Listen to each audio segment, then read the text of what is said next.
Hello students, स्वागत है आपका आईसीटी वर्चुअल क्लासेस में। मैं हूं कविता, आपकी बायोलॉजी टीचर। उम्मीद करती हूं आप सभी अच्छे होंगे और स्वस्थ होंगे। तो क्लास हम कंटिन्यू करेंगे यहाँ पे chapter number 1, that is reproduction in organism, जिसमें हम देख रहे थे जो अलैंगिक जनन है, अलैंगिक जनन किस किस प्रकार से होता है। तो आइए चलते हैं स्मार्ट बोर्ड की तरफ। चलिए, तो क्लास हमारे चैप्टर का नाम है रिप्रोडक्शन इन ऑर्गेनिज्म, यानी कि जीवों में जनन के बारे में हम देख रहे थे, जिसमें हम पढ़ रहे थे यहाँ पे टाइप्स ऑफ रिप्रोडक्शन, और उसमें हमारे पास आया था एसेक्सुअल रिप्रोडक्शन। तो हमने कहा था एसेक्सुअल जो रिप्रोडक्शन है वो भी अलग अलग प्रकार से होता है, जिसमें हम बात कर रहे थे यहाँ पे 5 टाइप्स के बारे में। कौन कौन से वो 5 टाइप हैं? हमने बात की है बाइनरी फिजन की, बर्डिंग की, फ्रेगमेंटेशन की, वेजिटेटिव प्रोपेगेशन की एंड स्पोरोजेनेसिस की। चलिए, तो हमने यहाँ पे स्टार्ट किया था बाइनरी फिजन से। क्या बात की थी यहाँ पे? हमने कहा कि जब कोई एक सेल 2 भागों में विभाजित हो जाती है तो उसे हम बाइनरी फिजन कहते हैं। और बाइनरी फिजन में 2 चीजें यहाँ पे हो रही हैं। पहला क्या हो रहा है? न्यूक्लियस डिवाइड हो रहा है, यानी कि यहाँ पे जो केंद्रक है उनका विभाजन हो रहा है। उसके बाद हमने कहा जो साइटोप्लाज्म है, जो कोशिका द्रव है, उसका विभाजन हो रहा है।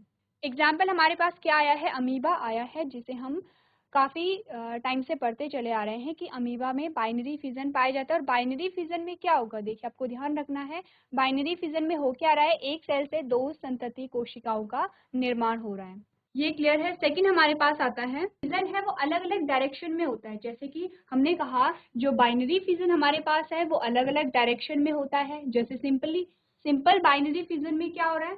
जो यहाँ पे विभाजन है वो किसी भी डायरेक्शन में हो रहा है, सिंपली हो रहा है। जैसे कि हमने अभी देखा था अमीबा में हमने ये नहीं कहा था कि किस डायरेक्शन में हो रहा है, किस प्रकार से। हमने कहा कि सिंपली एक जो सेल है अमीबा, वो 2 कोशिकाओं या 2 सेल में डिवाइड हो रही है। नेक्स्ट हमने कहा कि यहाँ पे एक हो रहा है लॉन्गिट्यूडनल बाइनरी फ्यूजन, यानी कि जब कोशिका लंबवत रूप से क्या हो रही है? डिवाइड हो रही है। लॉन्गिट्यूडनली जब विभाजन हो रहा है तो उसे हमने लॉन्गिट्यूडनल बाइनरी फ्यूजन कहा था। नेक्स्ट हमने ट्रांसवर्स बाइनरी फ्यूजन की बात की थी, जब हमने कहा कि बीच से क्या है, जो सेल है वो डिवाइड हो रही है। देखिए क्या हमने कहा है, जब हमने लॉन्गिट्यूडनल की बात की तो हमने कहा इस प्रकार से विभाजन हुआ और 2 सेल का यहाँ पे फॉर्मेशन हो गया है। जब हम ट्रांसवर्स की बात कर रहे हैं तो हमने कहा ये एक सेल थी और इस प्रकार से बीच से इसका विभाजन हुआ और हमारे पास 2 सेल यहाँ पे आ गए हैं। नेक्स्ट हमने बात की है मल्टीपल फिजन की। तो मल्टीपल फिजन में क्या होता है कि यहाँ पे जब एक कोशिका में बहुत सारे विभाजन होते हैं और बहुत सारे विभाजन से क्या होगा? बहुत सारी संतति कोशिकाओं का निर्माण होगा। अब यहाँ पे आपने देखा होगा, यहाँ पे आपके पास एक एग्जाम्पल आया है अमीबा। अभी कुछ देर पहले हमने कहा था अमीबा में बाइनरी फिजन पाया जा रहा है, लेकिन मल्टीपल फिजन में भी अमीबा आ गया है। क्यों? ऐसा क्यों हुआ? देखिए, अगर हम नॉर्मली बात करें, सामान्यतः जो अमीबा है उसमें बाइनरी फिजन पाया जाता है, लेकिन जब जो कंडीशन है वो फेवरेबल कंडीशन नहीं होती है, यानी कि जब जो वातावरण है, वातावरण अमीबा के अनुकूल नहीं होता है, तो क्या होगा? ये चीज हम पढ़ेंगे स्पोरुलेशन के बारे में। जब हम पढ़ेंगे वहां पे हम देखेंगे किस प्रकार से एक अमीबा से बहुत सारी संतति कोशिकाएं बन रही हैं। तो तब हम वहां पे देखेंगे कि कब अमीबा में मल्टीपल फिजन होता है, कब बाइनरी फिजन होता है। आपको ध्यान रखना है कि अगर आपसे पूछा जाए कि अमीबा में कौन सा फिजन पाया जाता है तो आप कहेंगे बाइनरी फिजन, लेकिन कुछ ऐसी कंडीशन होती हैं कि जब अमीबा में मल्टीपल फिजन पाया जाता है। वो कैसे पाया जाता है उसके बारे में हम आगे बात करेंगे। नेक्स्ट हम बात कर रहे हैं फ्रेगमेंटेशन की। फ्रेगमेंटेशन में हमने क्या कहा? सिंपली हमने यही बात की है, हमने कहा ये कोई स्टार फिश है, ये एक स्टार फिश है। और स्टार फिश का जो एक आर्म है, एक भुजा है, वो अलग हो गई है। किस प्रकार से हुआ ये?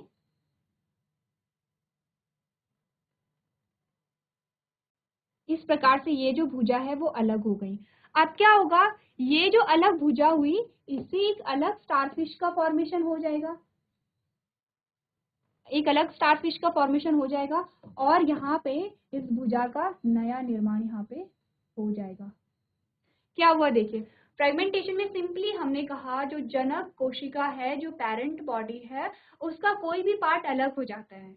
कोई भी पार्ट अलग हुआ, जैसे कि हमने कहा स्टारफिश की एक भुजा अलग हो गई है। अब ये जो भुजा अलग हो गई है, इसका डेवलपमेंट हुआ, इसमें विकास हुआ और ये एक कंप्लीट स्टारफिश में डेवलप हो गई है।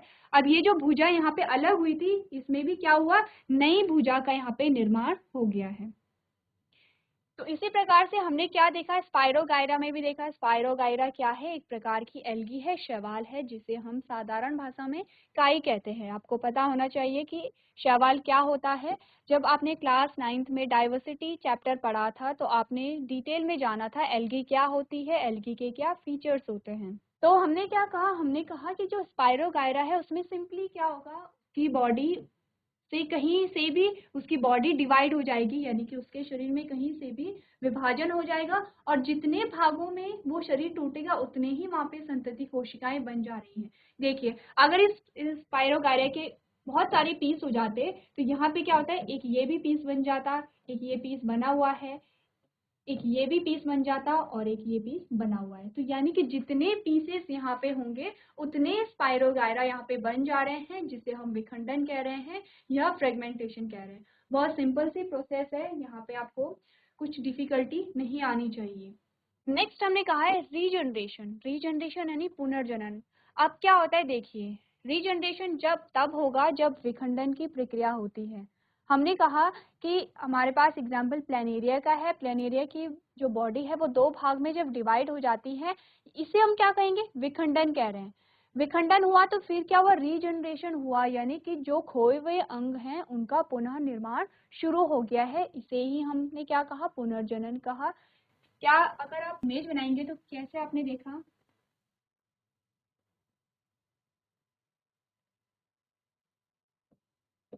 ये हमने कहा कि इसकी बॉडी दो भागों में यहाँ पे डिवाइड हो गई है, ये हेड में और ये टेल में। अब इस हेड का पूरा, इस हेड से क्या होगा, पूरा यहाँ पे क्या हुआ, टेल का फॉर्मेशन हो गया और इस टेल से क्या हुआ, यहाँ पे ये टेल थी और इसमें पूरा हेड का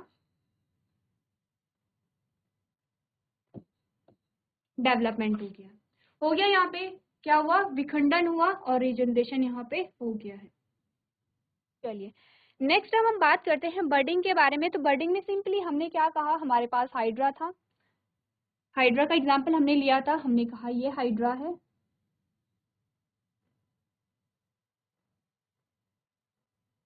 ये हमारे पास एक हाइड्रा था। अब इस हाइड्रा में क्या हुआ, एक बर्ड निकल आई,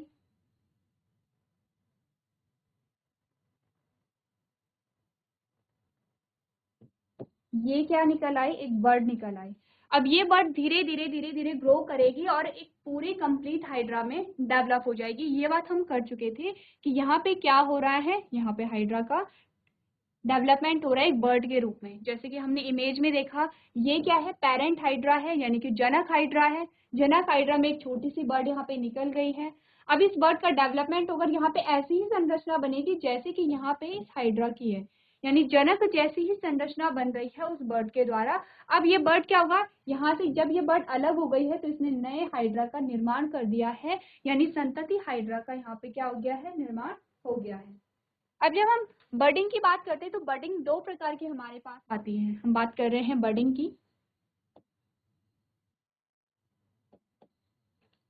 दो प्रकार के बर्डिंग हमारे पास आती हैं। कौन कौन से, एक्सटर्नल और इंटरनल। सबसे पहले बात कर लेते हैं एक्सटर्नल की।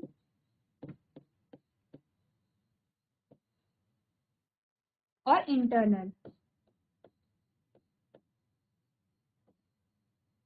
एक्सटर्नल क्या हुआ कि जहां पे जो बर्डिंग है वो बाहर बन रही है, शरीर के बाहरी हिस्से में बन रही है। इंटरनल का मतलब होता है इनसाइड द बॉडी, यानी कि शरीर के अंदर जहां पे बर्डिंग हो रही है उसे हम क्या कहेंगे, इंटरनल बर्डिंग कहेंगे। ये बात आपको क्लियर है। अब एक्सटर्नल बर्डिंग का अगर हम एग्जाम्पल देखें तो हमने कहा हाइड्रा में हो रहा है। एग्जाम्पल हमारे पास क्या आया, हाइड्रा आया। हाइड्रा जो कि आप इमेज में देख रहे हैं, एक्सटर्नल बर्डिंग हो रही है, यानी कि जो बर्ड है वो बाहर की साइड बन रहा है जिसे हम देख पा रहे हैं। अगर इंटरनल बर्डिंग की हम बात करें तो इंटरनल जो बर्डिंग है उसका एग्जांपल है स्पॉन्ज।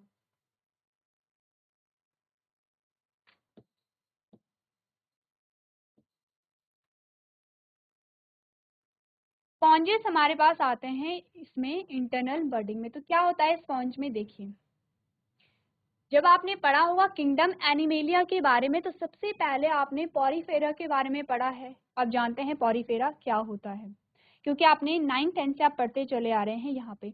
तो पॉरीफेरा में हमने एग्जाम्पल देखे थे, स्पॉन्जेस के बारे में हमने यहाँ पे पढ़ा था। तो ये क्या होते हैं, एक्वेटिक होते हैं। सबसे पहले तो एक्वेटिक होंगे यानी कि जलीय होंगे, क्योंकि यहाँ से अगर एनिमल किंगडम स्टार्ट हो रहा है तो हमने क्या कहा था, जब भी हम किसी भी किंगडम के बारे में पढ़ रहे हैं, चाहे हम एनिमेलिया के बारे में पढ़ रहे हैं, चाहे हम प्लांटी के बारे में पढ़ रहे हैं, स्टार्टिंग कहाँ से होगी, हम स्टार्ट करेंगे जलीय जीवों से या जलीय पादपों से। तो स्पॉन्जेस क्या होते हैं, जलीय जीव होते हैं। कुछ कैरेक्टर अगर आपको पूछे जाए तो आप देखेंगे कि जो स्पॉन्जेस हैं उनकी पूरी बॉडी में स्पोर्स पाए जाते हैं। स्पोर्स यानी कि छिद्र पाए जाते हैं, जिनका क्या कार्य होता है, जो अपना भोजन और जो गैसेस एक्सचेंज हो रही हैं, यानी कि जो भोजन का विनिमय है और जो गैसेस का जो विनिमय है, इन्हीं स्पोर्स के द्वारा यहाँ पे हो रहा है। तो क्या होता है, इस स्पॉन्ज के अंदर एक सेल होती है। यहाँ पे क्या होगी, इंटरनल बर्ड होगी, इंटरनल बर्ड के अंदर कुछ सेल्स होती हैं।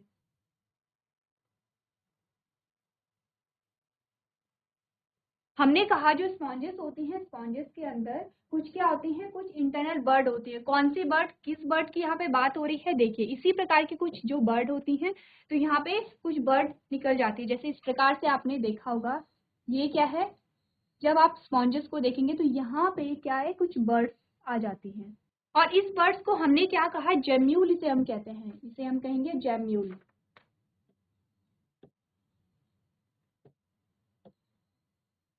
अब इस बर्ड के अंदर कुछ सेल्स होती हैं। यहाँ पे क्या होंगी, कुछ छोटी छोटी सेल्स होती हैं। अब इन सेल्स को क्या कहते हैं, इनको कहते हैं आर्कियोसाइट्स। आपकी बुक में नाम दिए गए हैं, चाहे आप जेम्यूल्स देखिए, चाहे आर्कियोसाइट्स देखिए, स्पॉन्जेस देखिए, एक्सटर्नल और इंटरनल बर्डिंग देखिए, सारी आपकी बुक्स में दी गई हैं। हमने कहा है जो बर्डिंग होती है, एक तो सिंपल बर्डिंग हमने देख ली है हाइड्रा में। अब हमने कहा है हाइड्रा में दो प्रकार की बर्डिंग होती है, एक्सटर्नल और इंटरनल। एक्सटर्नल अगर बर्डिंग की बात करें तो हाइड्रा हमारे पास एग्जाम्पल आ गया है। इंटरनल बर्डिंग हमने कहा स्पॉन्जेस में पाया जाता है। तो स्पॉन्जेस में अगर हम स्पॉन्जेस की बॉडी को देखें तो उसमें इंटरनल एक बर्ड होती है। तो यहाँ पे ये जो बाहरी आवरण है ये क्या करता है, इन्हें सुरक्षा प्रदान करता है। देखिए हमने क्या कहा था कि जब भी यहाँ पे किसी नए जीव का, किसी नए पादप का अगर निर्माण हो रहा है तो वहाँ पे जो वातावरण है वो अनुकूल वातावरण होना चाहिए। अब अनुकूल वातावरण से क्या तात्पर्य है, हमने कहा कि किसी बीज के अंकुरण के लिए जो टेम्परेचर है वो सामान्य होना चाहिए। उसे जितनी पानी की आवश्यकता है उतना पानी उसे प्रोवाइड कराया जाना चाहिए। मॉइस्ट कितनी हो, नमी कितनी हो वातावरण में, इस प्रकार से क्या होती है, अगर सारी चीजें उस बीज के अनुसार है तभी उस बीज में अंकुरण होगा। लेकिन अगर सारी परिस्थितियां उस बीज के अकॉर्डिंग नहीं है तो वहां पे क्या होगा, उसका अंकुरण नहीं हो सकता है। हो सकता है कि उस बीज के अंकुरण के लिए जो तापमान है वो कम तापमान की आवश्यकता है, लेकिन यहाँ पे तापमान बहुत अधिक है। तो अगर बहुत अधिक तापमान होगा तो क्या होगा, यहाँ पे उसका अंकुरण नहीं हो पाएगा। कुछ इसी प्रकार की चीजें होती हैं कि क्या होता है, ये जो जेम्यूल है, तो जेम्यूल क्या है, जेम्यूल के अंदर क्या होता है, कुछ सेल्स होती हैं जिसे हमने कहा आर्कियोसाइट्स। तो जब वातावरण क्या होता है, अनुकूल नहीं होता है, तो ये जो आर्कियोसाइट्स होती हैं इसके अंदर सेफ रहती हैं। जैसे ही जो वातावरण अनुकूल होगा वैसे ही इससे क्या होगा, इससे नए स्पॉन्जेस का फॉर्मेशन हो जाएगा। तो यहाँ पे याद क्या रखना है, एक तो आपको बर्डिंग के टाइप याद रखने हैं। एक्सटर्नल बर्डिंग के एग्जाम्पल क्या क्या है, हाइड्रा है और ईस्ट है। इंटरनल बर्डिंग का एग्जाम्पल हमारे पास स्पॉन्जेस आते हैं। स्पॉन्जेस में क्या होती है, इंटरनल बर्ड होती है। इंटरनल बर्ड को हम क्या कहते हैं, जेम्यूल कहते हैं। जेम्यूल के अंदर कुछ सेल्स होती हैं जिसे हम आर्कियोसाइट कहते हैं। सारे नाम आपको याद रखने हैं।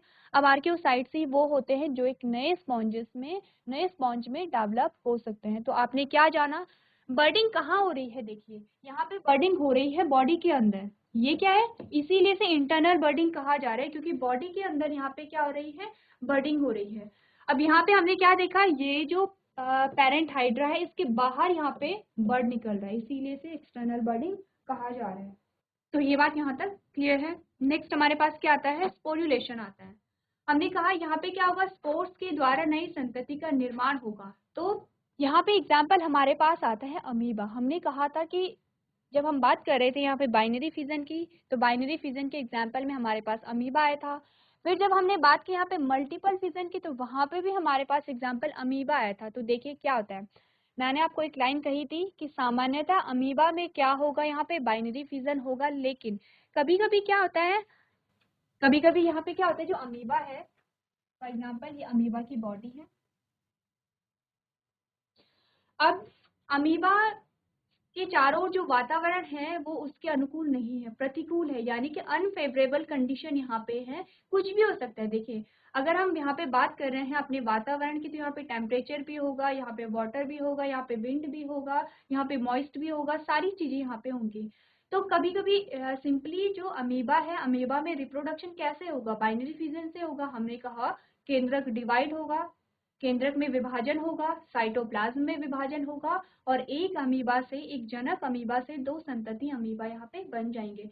लेकिन अगर यहाँ पे वातावरण अमीबा के अनुकूल ना हो सकता है कि अमीबा को अधिक टेम्परेचर की आवश्यकता है, यहाँ पे टेम्परेचर बहुत कम हो सकता है कि अमीबा को यहाँ पे कम टेम्परेचर की आवश्यकता है, यहाँ पे टेम्परेचर बहुत अधिक हो। अलग अलग कारक यहाँ पे निर्भर कर सकते हैं। तो अब अमीबा क्या करेगा, अपने चारों ओर अलग अलग प्रोटेक्टिव लेयर बना देगा, अलग अलग लेयर बना देगा। अब ये लेयर क्या कर रही हैं, ये अमीबा को सुरक्षा प्रदान कर रही हैं। किसके प्रति, उन कारकों के प्रति, जो वातावरण के ऐसे कारक जो कि अमीबा के लिए हानिकारक हैं, उन कारकों से बचा रहा है। ये अलग अलग लेयर बन गई हैं। सिंपली नॉर्मली जब हम बात करते हैं तो अमीबा को हम इस प्रकार से दिखाते हैं, लेकिन ये जो एक्स्ट्रा लेयर यहाँ पे आ गई है, ये अमीबा को सुरक्षा प्रदान करेगी। अब जब यहाँ पे अमीबा क्या है, अब यहाँ पे बाइनरी फिजन नहीं हो सकता है, क्योंकि जो अमीबा है वो एक सेल से दो सेल में डिवाइड नहीं कर सकता है। तो अमीबा के अंदर ही क्या हो गया, यहाँ पे मल्टीपल फिजन हो गया है। यहाँ पे मल्टीपल फिजन हो गया है अमीबा के अंदर, इसे ही हम क्या कह रहे हैं, मल्टीपल फिजन कह रहे हैं, क्योंकि यहाँ पे स्पोर्स का फॉर्मेशन हो गया है। अमीबा के अंदर स्पोर्स का फॉर्मेशन हुआ, जैसे ही जो कंडीशन है, जो वातावरण की जो परिस्थिति है वो अनुकूल हुई, वैसे ही इन स्पोर्स से क्या होगा, अब यहाँ पे नए अमीबा का फॉर्मेशन हो जाएगा। तो इसके एग्जाम्पल में हमने क्या क्या देखा, हमने कहा ये होता है मोनेरा में, प्रोटिस्टा में, फंगाई में और शैवाल में होता है। किस चीज के बारे में बात कर रहे हैं, स्पोरुलेशन की बात हो रही है। चलिए, यहाँ तक की बात हम कर चुके हैं। हमारा जो टॉपिक आता है नेक्स्ट, वो है वेजिटेटिव प्रोपेगेशन, जिसे हम कहते हैं कायिक प्रवर्धन। कायिक प्रवर्धन हमें क्या बता रहा है कि यहाँ पे काया से मतलब है, काया से मतलब होता है जो एक्सटर्नल बॉडी होती है, जो बाह्य शरीर होता है, उससे मतलब है। तो हमने यहाँ पे बात की हमारे पास एक प्लांट है, हमने कहा हमारे पास एक प्लांट है।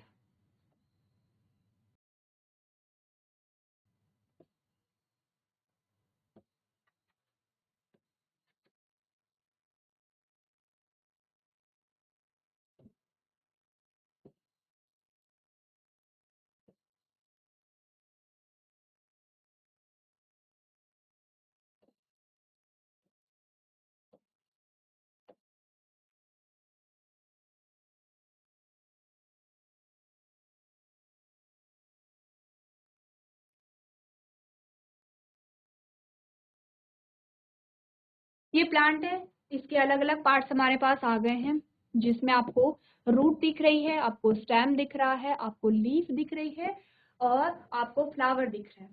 अब क्या होगा, देखिए वेजिटेटिव प्रोपेगेशन में सिंपली हो क्या रहा है, सिंपली ये हो रहा है, अगर ये पार्ट टूट गया और इस पार्ट से नए प्लांट का फॉर्मेशन हो गया, यानी कि एक छोटा सा पार्ट टूट गया और उस पार्ट से ही एक पूरे प्लांट का डेवलपमेंट हो गया, तो उसे हम वेजिटेटिव प्रोपेगेशन कह रहे हैं। यानी कि वेजिटेटिव प्रोपेगेशन कहाँ कहाँ से हो सकता है, अगर वेजिटेटिव प्रोपेगेशन की बात करें तो कहाँ कहाँ से हो सकता है, हमने कहा पत्ती से हो सकता है, हमने कहा तने से हो सकता है, हमने कहा जड़ से हो सकता है। मेनली तीन चीजों की हम बात करेंगे यहाँ पे वेजिटेटिव प्रोपेगेशन से, यानी कि किसी प्लांट के तने से ही क्या हो रहा है, नया पौधा बन रहा है, किसी की पत्ती से ही नया पौधा बन जा रहा है, किसी की जड़ से ही नया पौधा बन जा रहा है। अब ध्यान रखिए, हम पढ़ क्या रहे हैं, हम एसेक्सुअल रिप्रोडक्शन के प्रकार को पढ़ रहे हैं, यानी कि एसेक्सुअल रिप्रोडक्शन में एक ही जनक शामिल होगा। यहाँ पे आप देख रहे हैं एक ही पौधा शामिल है, एक ही पौधे के किसी भी भाग से क्या हो रहा है, वो भाग अलग होकर के एक नए पौधे का निर्माण कर रहा है। इसे ही हम क्या कहते हैं, वेजिटेटिव प्रोपेगेशन कहते हैं। अब वेजिटेटिव प्रोपेगेशन अलग अलग प्रकार से होता है। हमने कहा स्टेम के द्वारा अगर हो रहा है, तने के द्वारा हो रहा है, तो अलग अलग प्रकार के तने यहाँ पे आते हैं। तो अब बात कर लेते हैं किस किस प्रकार से यहाँ पे वेजिटेटिव प्रोपेगेशन होता है।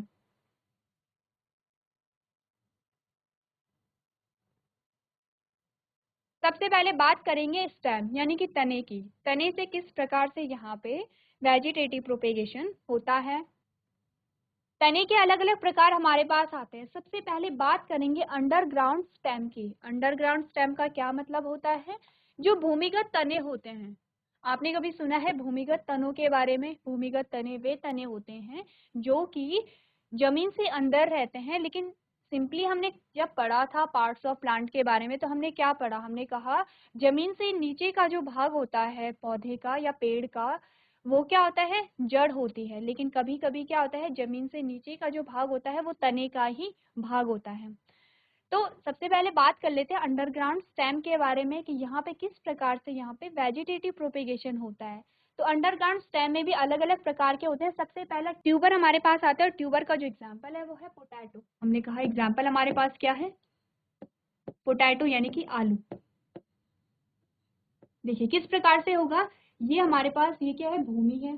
अब इसके अंदर ये क्या है? अभी तक ये स्टेम ही चल रही है। ये स्टेम के अलग अलग क्या हो रहे हैं?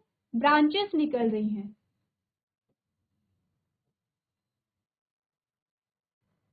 क्या है? ये तना है। और ये भी क्या है? तने की ही शाखाएं हैं।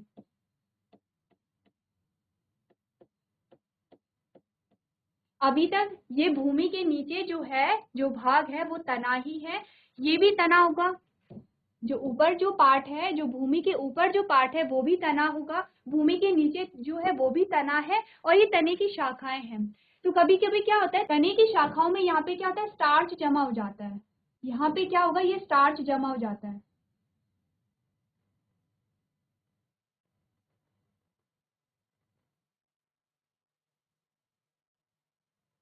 ये आपको समझ आ रहा है? अब स्टार्च जमा हो गया तो क्या हुआ? इसे हम क्या कह रहे हैं? इसे हम आलू कह रहे हैं। इसीलिए हम क्या कहते हैं? हम कहते हैं आलू क्या है? आलू तना है। आपने पढ़ा होगा जब आप क्लास 6-7 में थे, तो आपने पढ़ा था कि पौधे के अलग अलग भाग से कौन कौन सा भोज्य पदार्थ प्राप्त होता है। जैसे हमने कहा था कि जो जड़ें, किसी पौधे के हम जड़ों को अपने भोजन में शामिल करते हैं, किसी पौधे के तने को हम अपने भोजन में शामिल करते हैं। देखिए अब यहाँ पे हमने कहा कि हम किस प्रकार से पता लगाएंगे कि आलू यहाँ पे क्या है? तना है। कैसे हमने पता लगाया? तो आपने देखा होगा कि आलू में छोटी छोटी बर्ड्स रहती हैं यहाँ पे इस प्रकार से। आपने जब हम आलू को ज्यादा देर तक रख लेते हैं तो आपने देखा होगा कुछ व्हाइट कलर की या फिर कुछ ग्रीनिश कलर के बर्ड आलू पे निकल आते हैं। उन्हीं को हम क्या करते हैं? उन्हीं को काट करके हम आलू उसे बोते हैं और उसी से पूरे आलू के प्लांट का फॉर्मेशन हो जाता है। सबने देखा होगा ये। आलू में क्या होती है? जो व्हाइट कलर के स्ट्रक्चर होते हैं, जो सफेद सफेद छोटी छोटी या फिर जो कुछ हरे कलर के जो स्ट्रक्चर होते हैं, उन्हें हम क्या कहते हैं? बर्ड कहते हैं। क्या कह रहे हैं? बर्ड कह रहे हैं। अभी हमने जब बर्डिंग में देखा था, हमने कहा हाइड्रा की बात की थी, हमने स्पॉन्जस की बात की थी। दोनों में क्या बन रहा है? बर्ड का फॉर्मेशन हो रहा है। तभी हमें पता चला कि आलू एक तना है। जब वहां पे बर्ड का फॉर्मेशन हुआ तो तब हमने जाना कि आलू क्या है? एक तना है। आपको ध्यान रखना है, हम पढ़ रहे हैं वेजिटेटिव प्रोपेगेशन के बारे में, कायिक प्रवर्धन के बारे में। कायिक प्रवर्धन में हमने तने से शुरुआत की है कि तने से किस प्रकार से यहाँ पे बिना रिप्रोडक्शन के, बिना सेक्सुअल रिप्रोडक्शन के यहाँ पे पौधे का निर्माण हो रहा है। तो तने के अलग अलग प्रकार हमारे पास आएंगे। अंडरग्राउंड आएगा, एरियल आएगा, सब एरियल आएगा। इन सब के बारे में हमने पढ़ना है। अंडरग्राउंड में सबसे पहले ट्यूबर हमारे पास आ गया है। ट्यूबर का एग्जाम्पल आलू हमारे पास आ गया है। आलू को हमने देखा किस प्रकार से आलू से बिना गैमीट फॉर्मेशन के, बिना फर्टिलाइजेशन के यहाँ पे आलू का फॉर्मेशन हो गया है। ये बात क्लियर है सबको? अब नेक्स्ट बात करते हैं यहाँ पे राइजोम की। तो राइजोम का जो हमारे पास एग्जाम्पल आता है वो है अदरक।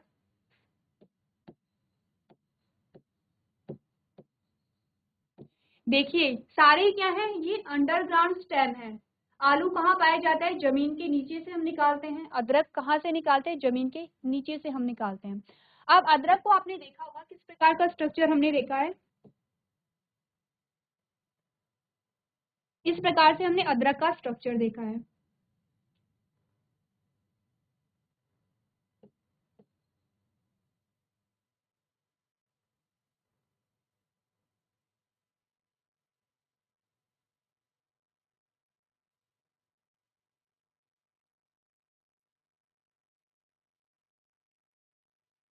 अब हमें कैसे पता चला कि अदरक एक स्टेम है? आपने देखा होगा अदरक में कुछ ऐसे स्ट्रक्चर आपने देखे होंगे।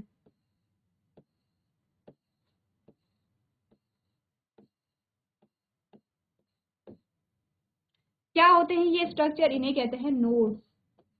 नोड्स कहाँ पाए जाते हैं? आप सबको पता होना चाहिए नोड्स कहाँ पाए जाते हैं? तने में पाए जाते हैं। कैसे? जब हमने तने को देखा, इस प्रकार से संरचना आपने देखी है, ये क्या होती है? नोड्स होते हैं, इंटरनोड्स होते हैं। तो इसी प्रकार की संरचना किसमें? अदरक में पाई जा रही है। साथ में आपने यहाँ पे कुछ ऐसा स्ट्रक्चर भी देखा होगा, ये क्या होती हैं? बर्ड्स होती हैं। इन्हीं बर्ड से क्या होता है? फिर नए अदरक का फॉर्मेशन हो रहा है। साथ ही आपने क्या देखा, यहाँ पे आपको कुछ इस प्रकार की संरचनाएं दिखाई देती हैं। क्या है ये? एडवेंटिशियस रूट है। अब एडवेंटिशियस रूट क्या होती है, ये आपके लिए होमवर्क है, आपको देखना है कि क्या होती है एडवेंटिशियस रूट। ठीक है, तो हमने क्या देखा? हमने राइजोम में किसका डायग्राम देखा है? हमने अदरक का एग्जाम्पल देखा है। अदरक में क्या पाई जा रही है? नोड्स पाई जा रही है, जो कि तने में पाई जाती हैं, बर्ड्स पाई जा रही हैं। सारे अंडरग्राउंड क्या है? अंडरग्राउंड स्टेम है ये। नेक्स्ट हमारे पास आता है यहाँ पे बल्ब। अब बल्ब का एग्जाम्पल आपने देखा होगा, बल्ब का एग्जाम्पल हमारे पास आता है प्याज। तो प्याज का अगर हमने डायग्राम देखा, इस प्रकार से आपने देखा होगा।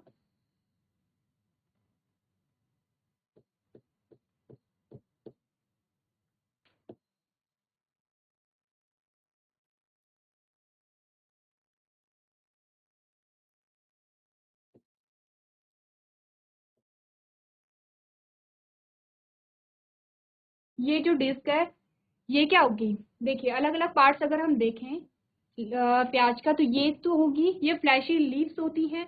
अगर हम इस वाइट पोर्शन को देखें तो ये होता है स्टेम, और अगर हम यहाँ पे इसे देखें तो ये होती है रूट्स।